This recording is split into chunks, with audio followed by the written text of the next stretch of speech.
being in this comatose state. And a short while before that, there was this character that had come onto his radar by the name of Solar, super producer, his words, not mine, Solar. Not to be confused with MC Solar, the French hip-hop MC. But this guy was just Solar, real name John Mosher. And Guru used to work with DJ Premier, and they were the group Gangstar, together with Big Shug. And the story goes that Guru had a falling out with DJ Premier some years before. And so Solar then drifted into Guru's camp and became his producer and started working on his Jazzmatazz albums with him. And the two were very much a pairing in the industry. But there were some strange stories that started to emerge after some time where Solar seemed to have some kind of mind control hold over Guru's behaviour. And you'd hear people talk about things like they'd have an interview scheduled with Guru and Solar would turn up. And Guru would just sit there and Solar would answer all the questions for him. And then Solar would decide it's time to leave and he'd cut the interview short. And he seemed to be just completely dictating Guru's behaviour and completely controlling every aspect of what he did. And after Guru had slipped into this coma, there were stories, again I can't prove it, but I'm just saying there were stories that Guru was dabbling into his financial affairs and sort of getting into his bank accounts, and there were stories that Solar was passing himself off as Guru on social media sites, and he was starting to chat up women pretending to be Guru, and it's just like he'd taken over his whole persona, you know. And then there were stories from Guru's family, and I include some quotations from some of his family members, who said that Solar was actually blocking them from going to see Guru in hospital. And he claimed that Guru had written this letter signing all his affairs over to Solar effectively, and saying that Solar was now in decision of everything that happened to his finances and his back catalogue and his music and who came to see him in hospital and all this stuff. And it was very, very strange. And Guru was, according to eyewitnesses, he grew this huge afro on his head. You know, he used to keep his head slickly shaven and his fingernails and toenails were allowed to grow, and he just looked, like he was possessed and just in a terrible state. And all the time Solar had said that he was taking care of his brother Guru. And there was a website that came out called fucksolar.com. And it was a bunch of people that really wanted to try and pin the goods on this dude Solar, because they realised that there was some stuff going on behind the scenes, and they tried to gather evidence to get Solar, to answer for what he'd done and to bring him to justice. But Solar seemingly managed to get that website shut down and threatened legal action, got some lawyers on board and, got that whole thing to go away. And so Guru passed away in April 2010, and I don't think there was any official cause of death given, but it's all very strange. And so we're coming up on the 6th anniversary of that shortly. And it all very much seems to have been forgotten. Nobody seems to be asking questions about what went on anymore. Solar has drifted back into the background. I mean, as far as I can tell, he's not working in the industry. Nobody seems that enthusiastic at having this guy as their producer. And, Guru is just that forgotten story that, way more questions than answers. So I just wanted to put a section in there to get people to remember Guru and to have a look at some of the strange circumstances surrounding his passing, because a lot of people think that there was some element of black magic or voodoo type ritualistic behaviour that was going on there, which would account for many of these strange aspects, and I don't discount that for a minute. Well, you've got other artists on there that are of interest to most. We're talking Jimi Hendrix, Jim Morrison, John Lennon, Bob Marley, Michael Jackson, Whitney Houston, Michael Hutchins, Amy Winehouse, and then of course Bowie. And the book goes on with the alter ego concepts, the Faustian bargains. Yeah. And you bring up a lot of rappers that I talked about Lauryn Hill as well in my book, and you covered her, but you also covered Lupe Fiasco, Jay Electronica. Yeah. And there's a lot of relevant material, and like I said before, it's nice that we can kind of build on each other's material and try to find something that resonates with the masses, with the public, so they can kind of jump in on this with us in trying to find the truth and revealing the deceptions that's out there. Yeah. I mean, with the artists that you've just mentioned, Jim Morrison, Jimi Hendrix, John Lennon, Bob Marley, Michael Hutchence, another one that often gets forgotten. Very strange circumstances surrounding his death. That people are all hung up on Hendrix and Morrison, and quite rightly so. And people analyse what happened with those dudes for days. But there's lots to get into when you get into Michael Hutchence, and that ties into Bob Geldof, who's a very dark character when you get down to his true nature. And then I mentioned Michael Jackson and Amy Winehouse, and I added a section last minute on David Bowie. And I'm just going into some of the strange aspects behind their reported deaths and some of the stuff that led up to that point. All of it kind of a bit dark occultic and a bit mysterious and a bit metaphysical in nature, because these links are always there. And then, yeah, as you say, I'm bringing it up to date with the hip-hop scene. I'm talking about some of the unusual aspects of J Electronica. And again, drawing on some other researchers' work, but questioning whether this dude is all that he's presented to us as, or whether there's more to know about where he came from. And also the nature of this strange relationship that he had with Kate Rothschild, a Rothschild heiress, a representative of one of the key bloodlines that are always cited when it comes to Illuminati and secret society stuff, and the Rothschilds are way up there and cited as one of the key bloodline families that are involved in this plot. So what the hell is this rapper who is presented again as this maverick, wildly creative and expressionate guy? What's he doing dating a Rothschild? And I guess it ties us in because Jay-Z pretty much founded J Electronica, and that ties Jay-Z's Rockefeller rock label with perhaps the real Rockefellers and the Rothschilds there. Well, that's right. I mean, why did Jay-Z name his record label Rockefeller in the first place? These things are never done by accident. There's always symbolic clues as to what's going on. And I think nobody that's paying attention can be under any doubt of the fact that Jay-Z is absolutely controlled and manipulated. And I mean, he's a Freemason. It's on record that he is. That's not even deniable. But all throughout his work, there have been clues of the degree to which he's being absolutely puppeteered.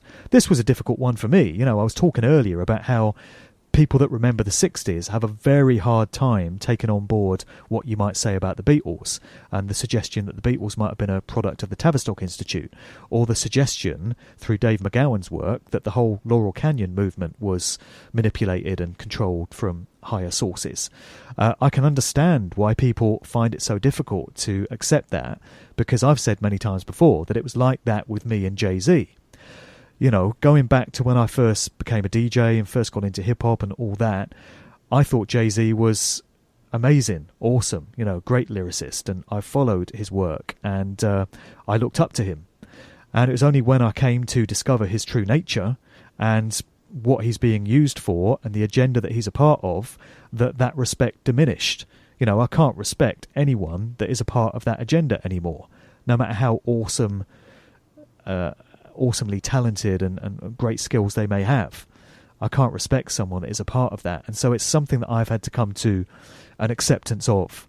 And it was a difficult process, but, you're either going to go there or you're not. Same thing with Kanye West. I mean, it's been a source of great disappointment to me to see how Kanye West has degenerated from what he once was when he first emerged with his debut album to the clown that he now is, and the absolute garbage that he's putting out. Straight garbage. Yeah, it is frustrating to see that kind of talent go to waste, especially with him getting involved with all of this TMZ type stuff, and it's all just a show at this point. Yeah, hooked up with Kardashian, yet another industry arranged relationship. Right. And then there's a show on FX channel out here about the O.J. Simpson trial. I don't know if you're watching it, but multiple times in this show, they talk about Robert Kardashian, the lawyer who is the father to Kim, and multiple times in the show, they make a point to show the kids, Kim and I don't know, Chloe and whatever. I'm like, geez, is there anything sacred here? Do we have to watch the Kardashians at all given times in our life? But, yeah. Well, there's a section in the book where I reference all these interconnected bloodlines going back several generations, many, many centuries. And again, I can't prove this is the case, but I'm picking up on the work of another researcher that I found on the internet, and it is claimed, I mean, I'm sure you've heard this one before, it's claimed that many of the US presidents have had genealogical bloodline links to each other. There are claims that Barack Obama is actually genetically linked in a distant way to George H.W. Bush and, the whole Bush family.